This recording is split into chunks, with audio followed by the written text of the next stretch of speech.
এরা আপনাদেরকেও আমি একটা কথা বলবো, সেটা আপনাদের মাঝে এখন তুলে ধরবো। আমার পাশে একটা পুষ্করিণী দেখতে পারতেছেন আপনারা। সেটা একটা ঘটনাটা বলবো। এটা সমস্যাটা কোন জায়গায়? এটা আগের দিনের পুষ্করিণী ছিল এটা আমাদের। কিন্তু এখন এই পুষ্করিণীর ভিতরে একটা সমস্যা কি? এ মানুষ একটা মানুষ আমার পাড়াপড়শি একটা কাকি করেন সে উঠার পথে সে কিসে জানি কামড় মারছে। এখন কিসে কামড় মারছে, কিভাবে কামড় মারছে, কেমনে কি হয়েছে আমরা জানি না। এখন তার কাছে যাবো, যাওয়ার পরে উনিকে আমি বলবো, সে আপনাদের মাঝে কথাটা তুলে বলবে কি হয়েছে।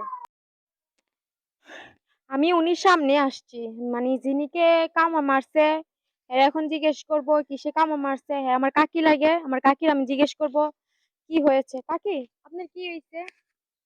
গরুতে হাঁপা কাম বাহানা কি কাম পাশে দেখি না দুধ দিউতে হারা দিলে আমরা দেখছি রক্ত শুষছে ইয়ার উপরে দুধ দিছে তার সুই দিছে ওষুধ দিছে তারপর ভালো হয়েছে। কিসে কামড় দিছে আপনি আর জানেন না না? জানি না। জানেন না।